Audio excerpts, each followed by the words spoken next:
Hello, everyone. Thank you for joining our the webinar. Today, Assemgul Kozhabek will be presenting the research topic on smart transportation networks for smart cities. Assemgul Kozhabek is a third-year PhD student at Bournemouth University, and her studies are sponsored by the British government Bournemouth Christchurch Port Council. Prior to her studies, she worked as a teaching assistant at the Graduate School of Business at Nazarbayev University in Kazakhstan. She holds a master's degree in engineering business management from Warwick University and undergraduate degree in mathematical and computer modeling from KazNU, named after Al-Farabi in Kazakhstan. Dear Assemgul, we are very delighted to have you here with us. Thank you for the webinar, and the floor is yours. Okay, thank you for your invitation. It's my pleasure to present for you.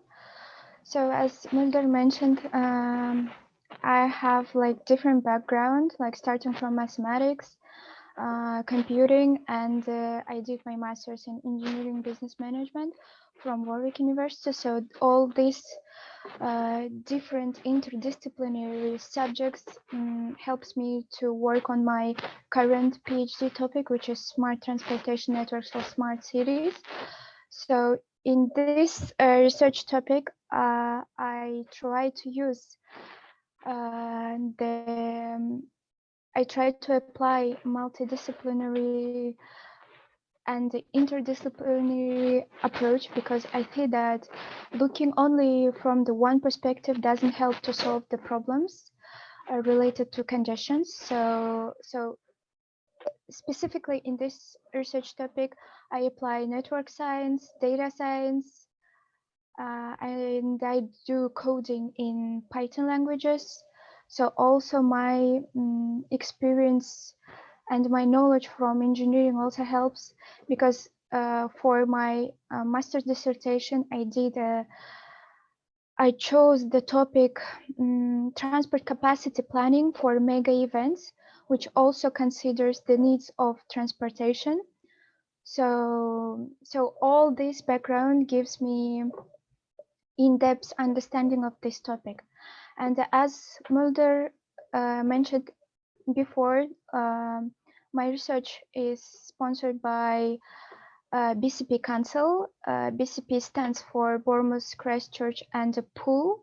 So this area merged together, and they handle this problem. They try to handle this problem throughout different ways. And one of the way they sponsor this research, and they finally we want to give a solution for them, and maybe some long-term or short-term strategies to tackle congestion locally. So let's begin. I know that audience here is very different, so some of you might be interested in this topic, some of you just joining to see what kind of PhDs are there, like what kind of research types are there. So that's why today's topic, I chose my topic to explore, but during the presentation, it will be not very technically hard, so I try to make it more user friendly, or how to say, like, so. And once in a term, so twice in a year, I do presentation for BCP Council to up to date them, like what kind of progress are there. So, and I know the people over there, they are not researchers, so I also try to adapt my presentation to them. So I will use the same approach here. So if you interested in specifics of the research, we can discuss it afterwards. You can contact me by email, and we can do one-to-one session to exchange our research methods or technologies or any other specific techniques. So let's begin.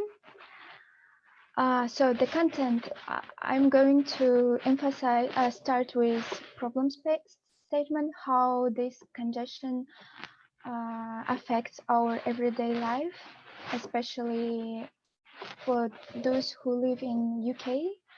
And secondly, I'm going to give you effective traffic management practices which are already there, and that you will be, maybe some of you are already using it and you didn't pay attention on that. So this kind of practices might be applied for all around the world if they have capacity for that.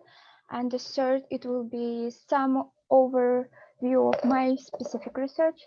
Then maybe we will end if we will have time with suggestions for the commuters to take for their everyday in their everyday life.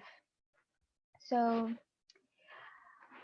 the situation right now in the UK. So basically, since my research is sponsored by BCP Council, most of my examples are given from United Kingdom. So it might be different. It might be different. It might be better or worse in your country, especially in Kazakhstan. So I don't have data, unfortunately, for Kazakhstan, but this is the overview what happens here in UK. So in 2019, almost 70% of workforce commute to work by car during peak times, which shows that 124 hours they stuck in the gridlock.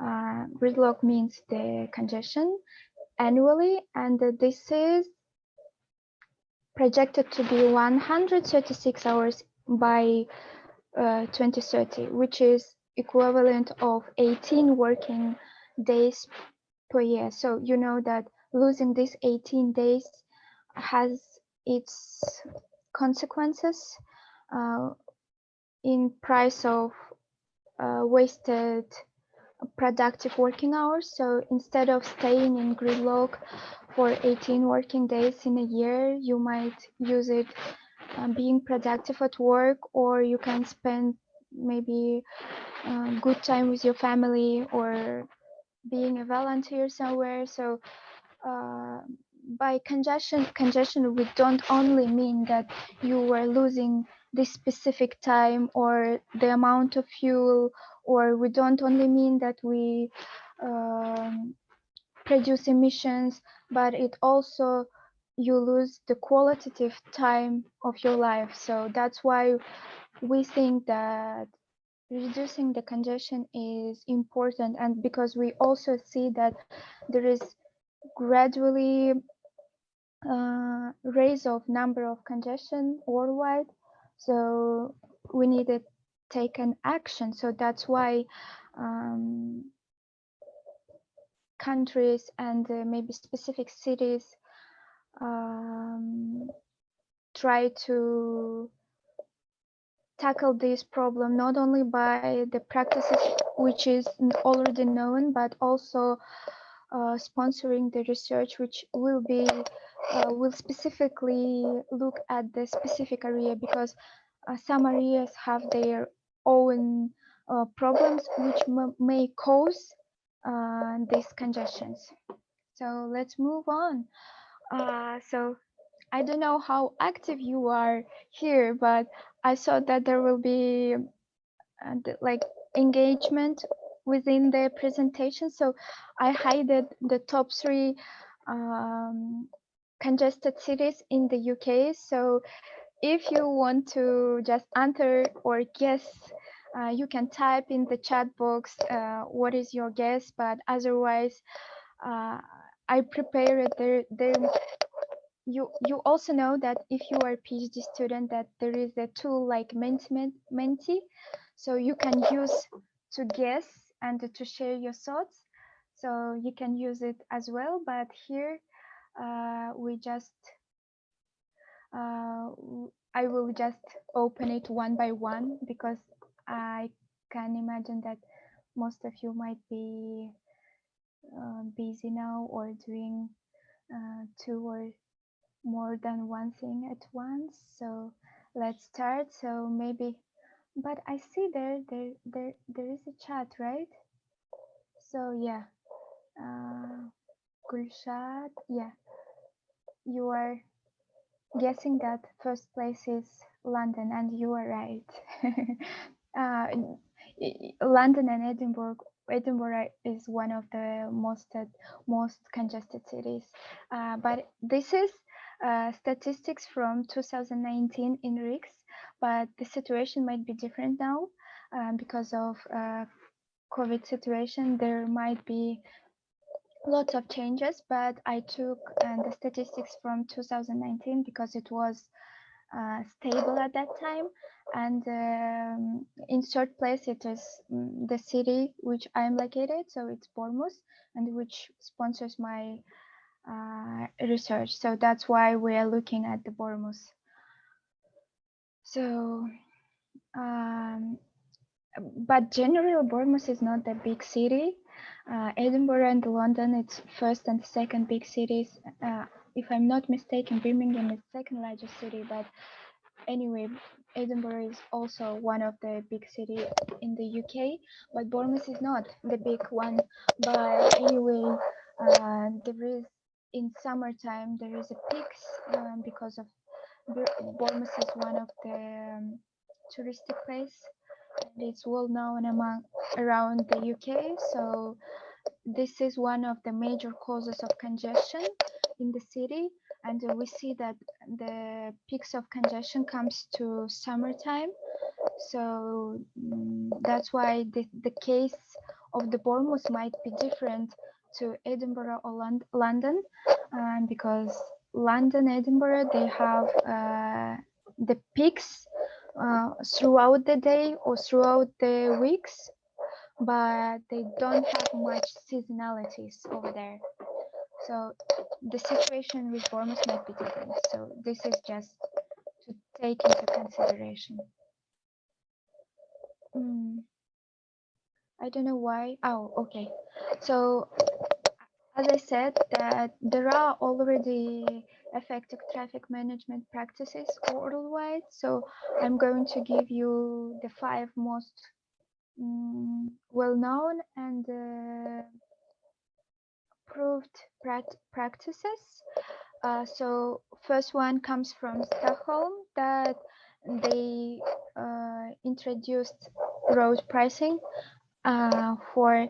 So if you want to enter the city center during the peak hours, which starts from 6:30 to 6:30 p.m., 6:30 a.m. to 6:30 p.m. So you need to pay for using the most congested part of the city. So it helps to avoid people to use their private cars. So and in order that they try to look alternatives, so you can of course use public transport, you can use bicycles or any other modes of transportation, and try to avoid using your private cars during the peak hours.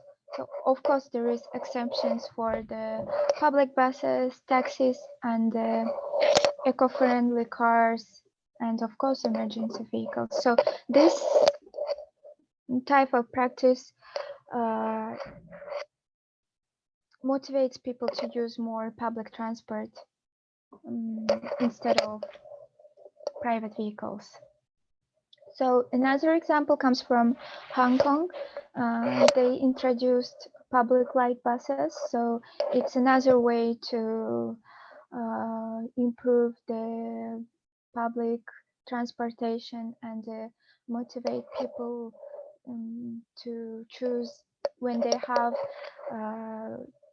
choice whether to use their private car or public bus, public transportation. They try to optimize these public buses. So the difference of this public buses, they are not big, they are small, and they are very light, so they are easy to maneuver, in the city, and they are not packed. So when one bus leaves, the second one comes after that. So it's not packed with people.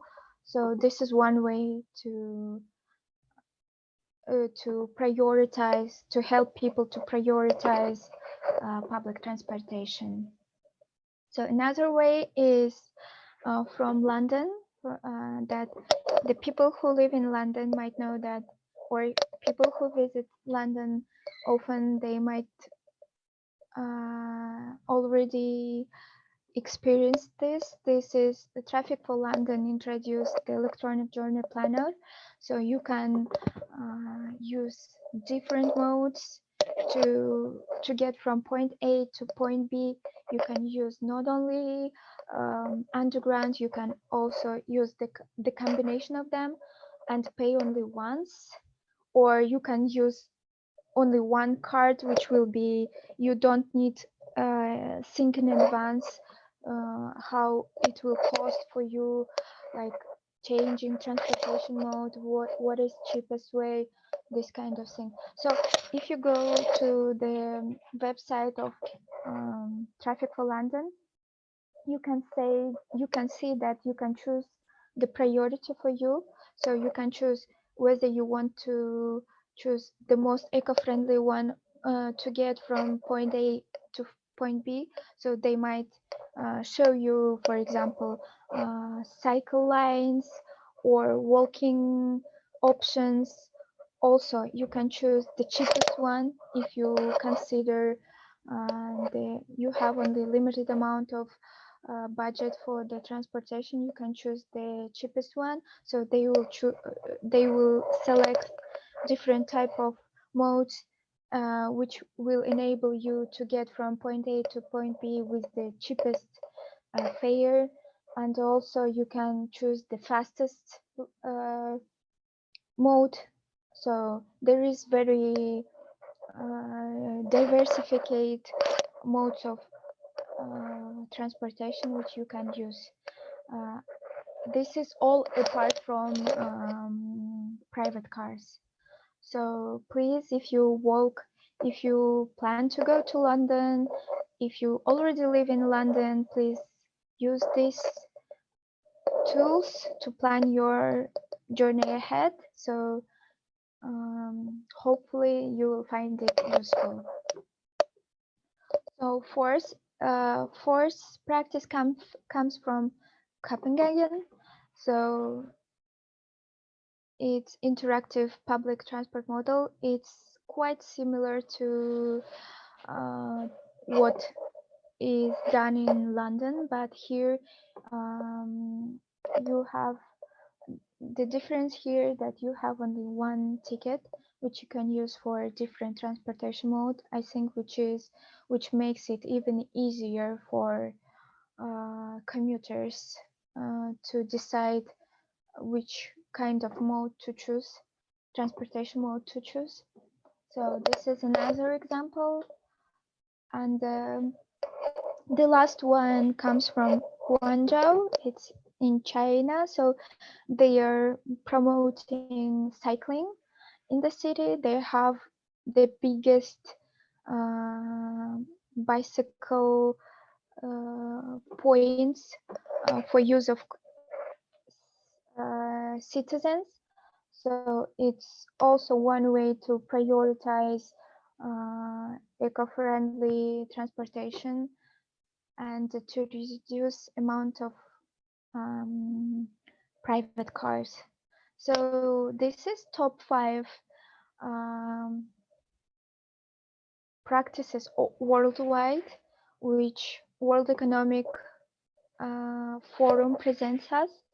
So this is general overview, but now we come to my dissertation topic, which is more specific, and what I listed before is the practices, but I look from perspective of network science, so it might be different, but the final outcome of my research would be strategies for the BCP Council for long-term or short-term time scales. So let's look at specifically at my research.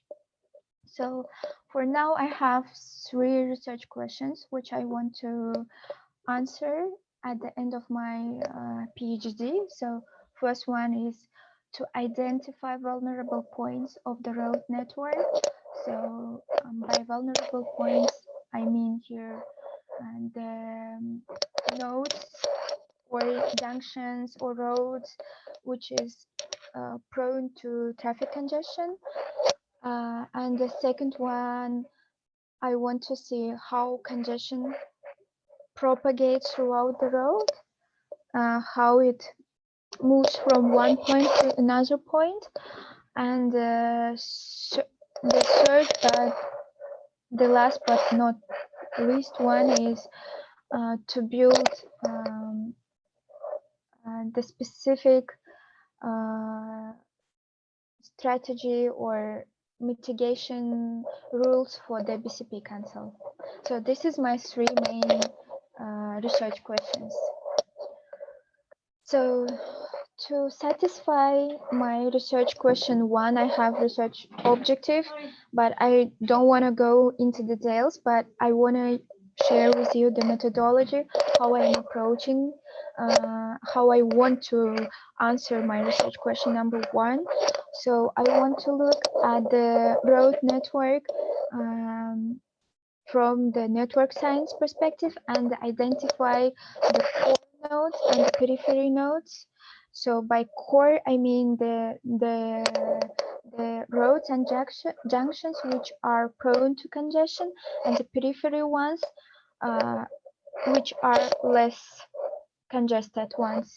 So for this, there is different attempts to do that. So in my case, I am using the shortest path and the term of between centrality. So my first article is going to be related to this specific topic and to this specific research question. So I think I will be able to share with you, if you are interested in more detail, through the published article, maybe later this month, hopefully. Not this month, actually next month. So this is my method number 1. So when I say in general, this term co-periphery comes from Bugatti Everett. This is the reference, and to identify the core nodes in the network, we need to use the adjacency matrix, which is shown in the figure number 1.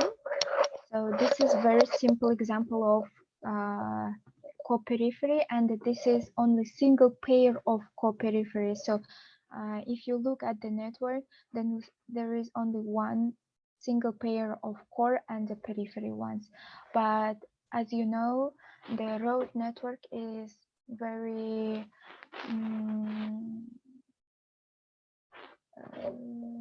how to say it, complex, and there are projected to be more than one core and the periphery nodes. So we are going to use the up-to-date models of this basic model. So this is how multiple pairs of co-periphery looks in the network. So, and the corresponding adjacency matrix for it. As I mentioned before, my research objective number 2 was to see how congestion spread throughout the network. So for that, I tried to apply SIR model, which comes from epidemiology theory. So which also shows that my subject is very multidisciplinary because I'm applying models from the epidemiology theory to describe spread of congestion. So I'm not going to go in details here because I know that it requires a good level of understanding of mathematics. So I don't want to go in details here. But in general, I didn't research this part yet in detail, but this part is going um, uh, to be researched as a one article, one separate article. So hopefully next year I will be able to describe everything in details. So this is overall overview of methods, what I'm planning to use to answer my research question number 2. So the main thing in my research is data sets. So as I mentioned before at the beginning, I'm going to use data science and network science. So for that, I need a data from loops, real traffic data for identify core nodes and the periphery nodes in the road network. So that's why I'm using these 3 sets of traffic networks. So first, Bournemouth Road Network, and this data set comes from BCP Council, and I'm already started working on that. Second and third networks, California Road Network and Los Angeles Road Network. These 2 are publicly available set of networks. So if you're also researching traffic congestion, if you're also interested in this topic, or merging topic or similar topics, you can use these 2 sets of two sets of data sets, 2 sets of data. Sorry. So this is how the Bournemouth data set looks like.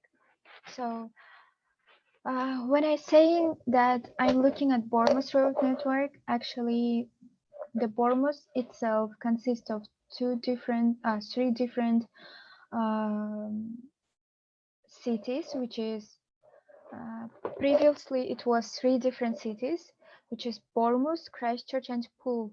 But now in 2019 they merged together, and it calls right now BCP Council.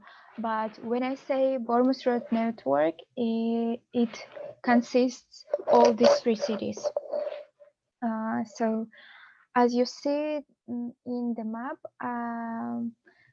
we have sensors in all these 3 cities, and I already extracted the data from these centers, and there is, when I say data, this is traffic count and traffic flow, to be more precise.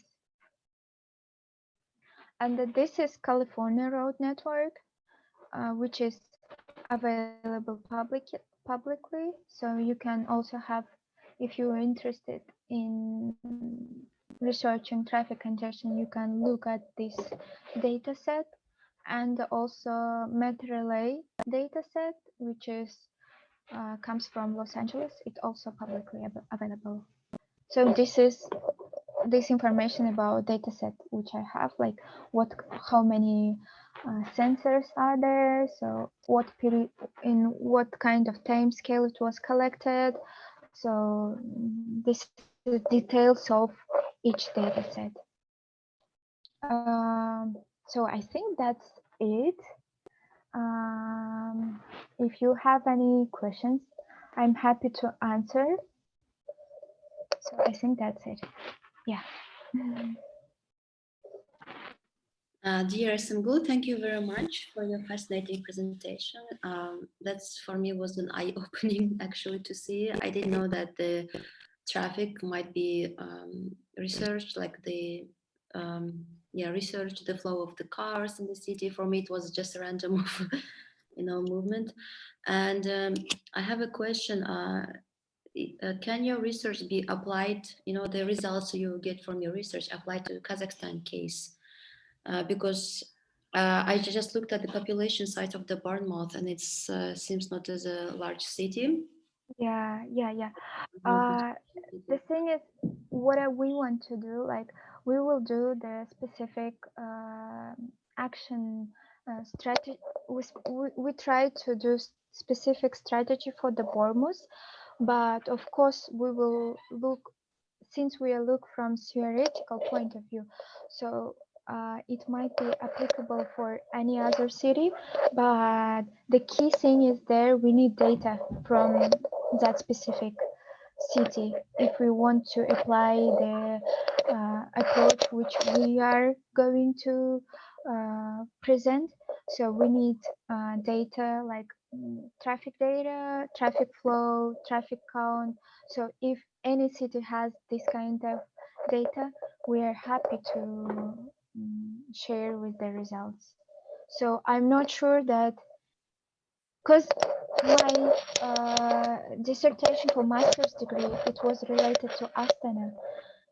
It was related to Expo, and it was really difficult to get data from the authorities. So if authorities are ready to provide data, of course we will be happy to use it. Because as a researcher, I'm also interested to apply it to my mother country, of course. Okay, I see. Thank you.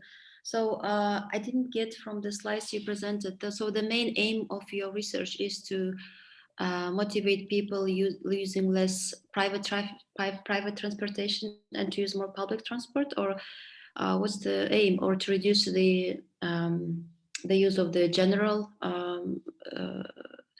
automobiles? What's the main aim? The first part of the presentation was it's not directly related to my project. It's like overview of what's happening right now in the globally. So in globally we try to we aim to reduce the amount of private vehicles and prioritize public transportation because it's more efficient and there is less emissions. But if we look at my research, we look from theoretical perspective, but at the end we aim to give real steps, but it will depend on the results which we have, but I don't have it yet. So it will depend on the results of research. Then we can advise to the BCP Council considering its ерекшеліктері. How to say it? Yes. Yeah. So considering its peaks seasonality, actually, considering its seasonality, to give step-by-step strategy to reduce the congestion rate during the peak times. So this is aim of the research. Okay, thank you. Let me give our participants. If you have a question, please go forward. If not, I have other questions to ask. I would like to put some questions. First of all, thank you very much, Mulder, and thank you very much, Assemgul, for your... Can you hear me? Yeah, sure. Yeah, I can hear you. Thank you very much for both of you for such insightful and very useful, I think, materials, sites from your research. I think this is a very useful thing, but is it possible in future to present such kind of materials in Kazakh? Because I think Kazakh audience or Kazakh auditory can take much useful information from such kind of research. Gulshat, you mean for Kazakh-speaking audience? Yes, yes. Because I understood when I was sharing this link, I understood from the members of other chats, WhatsApp chats actually, that it would be better if such kind of materials were presented in Kazakh, because they wanted to participate, but because of the language they couldn't. Much of them, yeah, most of them couldn't. Participate. Yeah, they were interested in, but because of the language, yeah, there Oh, was of course. problematic. Kazakh auditory. Okay. From my side, I want to say that there is no any problem because Kazakh is my mother tongue, and the language which I got education, like my bachelor degree, I did it in Kazakh, so there is no any problems. But there might be small problems with specific terminology, which I don't know how it might be used in Kazakh, but I think I will be able to explain what does it mean. So even I don't know the translation in Kazakh. So yeah, there is no problem from my side, but it will depend on how we will organize all this stuff. Thank What you, do you say? Thank you, Gulshat. I think we might have this in Kazakh in the nearest future if Assemgul have a time in her timetable. Thank you, Gulshat. Thank you, Gushat. I have just noticed that, sorry for interruption, that under my name it says Askar Ospanaliyev. Sorry for that, because this is my husband's account. So yeah, sorry. Yeah, obviously you don't look like Askar, so. Okay, so it looks, yeah, a bit strange, might be, yeah, but yeah, this is my husband's account. Right? So I have a question. I think from year to year, the number of cars will be only increasing because the megapolises and cities are growing. So how do you think your work will be efficient in solving this problem? Because more people are moving into the cities from suburbs, and obviously everyone wants their own car. So what do you think, what's the future prognosis, and where do your research stands in this problem, in the future problem?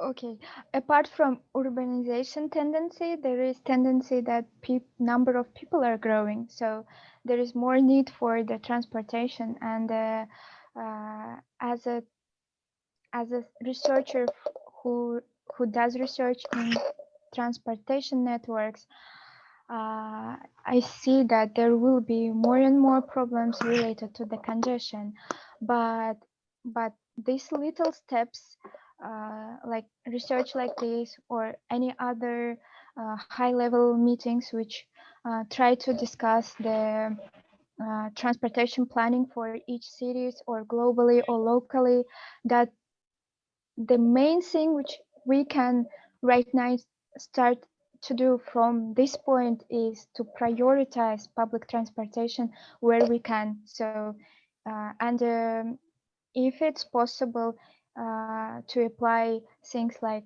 car sharing. So if you're using your private vehicle, it's totally okay, it's your choice. It might be comfortable for you to take your kids, but you also need to consider that if you can't take any other commuters to from point A to point B, try to optimize your space in the car. So of course we cannot stop people using the private cars, because the distances, for example, as I know in United States, the distances from one point to another point is very big. So in this case, you need your car, private car. So, but you can use it wisely. So share your car with someone else, or you can use the car share. If there is more and more research related to the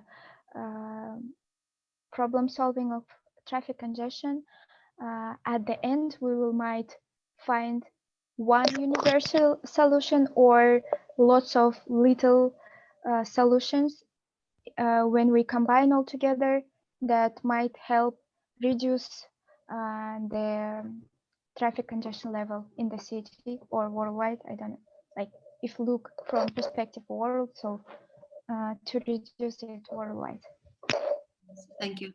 I think it also depends on the comfort and development of the transport system. Like from what I noticed in London, you can easily live without car, just taking the tube and the buses because it's so convenient. You know, it takes you Yes. everywhere.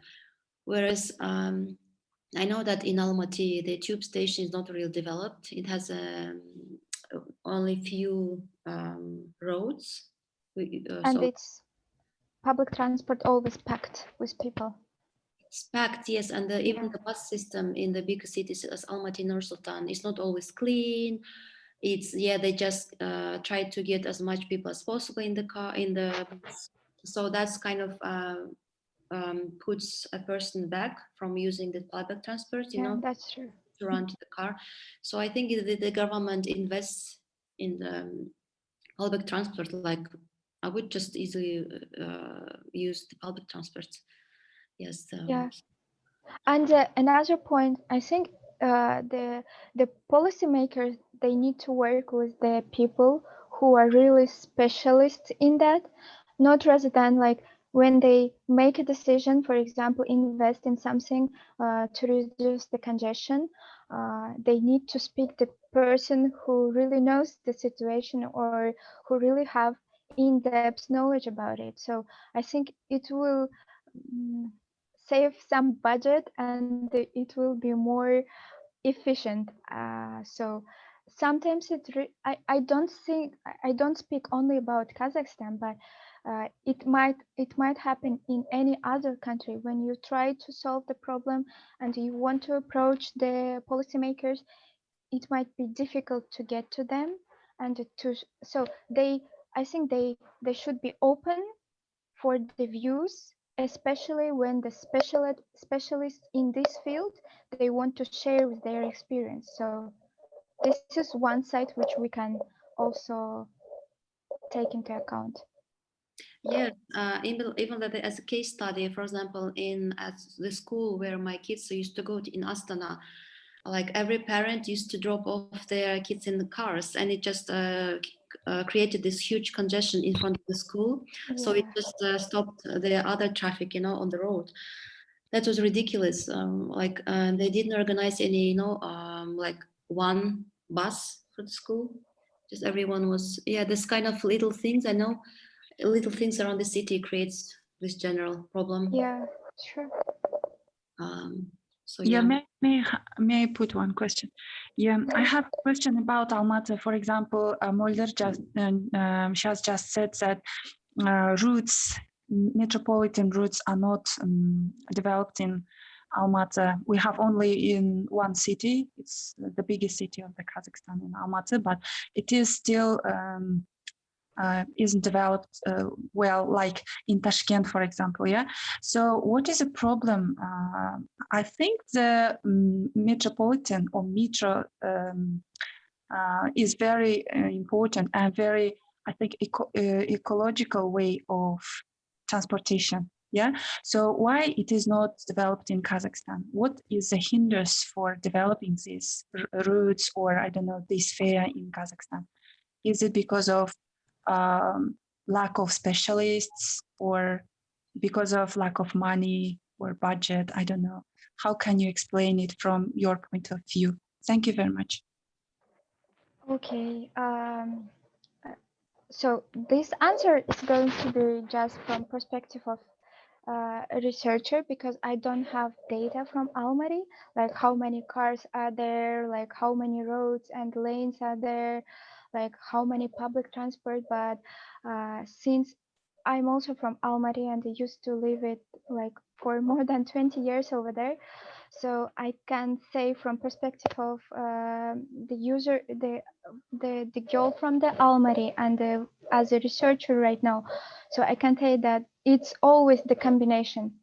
because the research says that the number of roads doesn't help. Like if we say, okay, right now we have like 2 lanes for, and from A to B, and 2 lanes from B to A, it doesn't help to solve the congestion, because as you see in UK or any other European cities, the streets are very narrow, and you don't see really the streets with like 6, 7, 8 lanes.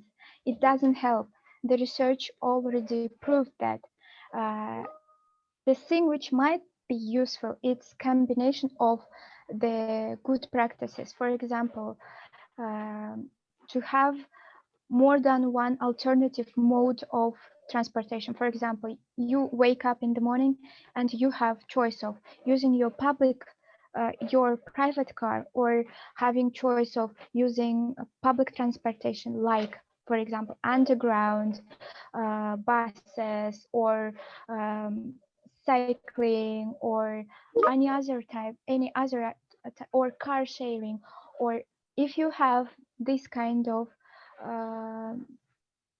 developed transportation modes, this might help you to reduce the congestion or stress to the city roads.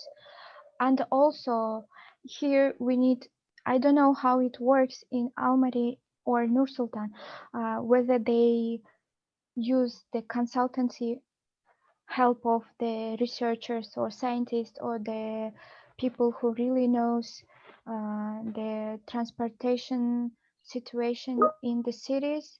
I don't know whether they consult with them. So I think if they hire them as a consultancy, they also might help to reduce or to make it better for the citizens of any country. It's not only about Kazakhstan, it's about all other cities. We know that one of the most congested city from former USSR, it's Moscow right now. So Moscow stays it's one of the top 10 congested city worldwide. So this problem also happens in Russia. So so there is not only one tool which might be applicable everywhere. So it's always combination of different tools or practices. Okay, thank you. Thank you very much. Hi. Thank you very much, Mudir and Assemgul, for the presentation. I have 2 questions. First question is about methodology. I know that you mentioned that it's a multidisciplinary research, and I don't know if I missed, which tools do you use to analyze the current situation and provide the solutions? And the second question is about your project. Is your project, how many people are there in your project, or is it an individual project? And how much support do you get from your supervisors? So can you please tell about that? Because this is a little bit different from normal PhD study. It's like a project study, so I'm interested in this. Thank you. Thank you for your question, Aigerim. About methodology, to answer the first research question, I try to use the co-periphery network. Like I am looking from network science perspective, so which means that when I look at road network, I try to identify core networks and periphery ones. So to this, to identify, so by core I mean the nodes. By nodes I mean actually junctions and the roads. So these roads or junctions which are prone to be congested, and the periphery ones, they are less to be congested. So this is my method number 1. For second methodology, when I look at the spread of congestion, I am using epidemiology theory, SIR model, so which will help me to to describe how congestion spreads throughout the road network. So this is basically what I'm working right now on. So coming to question number 2, since I joined this project, I didn't formulate this project myself. I joined this project. So I am PhD student over there, but in our team there is 5 of us, and one of it, two of it, this is my direct supervisors from Bournemouth Universities. One has background in network science, second one has background in data science, and I'm only one PhD student, and the 2 other come from BCP Council. So they don't do research, but they help us to find data which we need. So coming to support, I can get support from BCP Council with data collection, because I know that for most of the PhD students it's difficult to get data, but in my case it's already solved. That they provide me data with the collected from the sensors, but I am cleaning it. I do cleaning of data myself. So and the help from my professors over there, they help with they check my approach to solve the problem. So I always try to present how I want to tackle this problem, and they look from their side, and they approve it or they reject it. So this kind of help, or sometimes they can advise some articles related to that topic. So this kind of help comes from there. And financially, my project is fully supported with from BCP Council. They pay my studentship, and the university pay for my tuition fee. Am I answered your question, Egeren? Yes, Assemgul, thank you very much. All of them. Thank you. That's great. I wish you the best of luck with your project. Thank you. That's really nice project. Same for you. Same for all of you. I know how it's difficult. Yeah, and it's really challenging sometimes, but I believe that we can do something out of it because it's our passion. So, and our family supports us. Yeah. Thank you. If you have any other questions, dear audience, please raise your voice. Otherwise, I have a last question. Not a question, but rather. Okay. Yeah, interesting point you raised, Assemgul, about the that width of the roads does not tackle the issue. Actually, it's the smart management of the roads, of the traffic. As you pointed out earlier, that also I noticed in the UK the roads are narrow. You know, they have 2 deck buses, but they manage it so well. You know, they flow I know that a lot of families have a car, even though it's small, but it's like the UK has like 66 million people population, and still they manage it very well. I haven't noticed any traffic, even in Nottingham, where like almost 400,000, 500,000 population. But rarely I notice a traffic. So the buses, everything goes by timetable. Yeah. So then I thought maybe there is a smart management system behind that. Yes. So there's a lot of work behind that. Yeah. And also I think one of the incentives for people to use the transport is the ticket peak off and peak on days. You know, for the peak off day times, the tickets are cheaper. So it's the less busy. Yeah, it's one of the tool to work on demand and supply. So because the peak hours are highly demanded, but you don't have enough supply, so you try to manage it like throughout the ticketing price.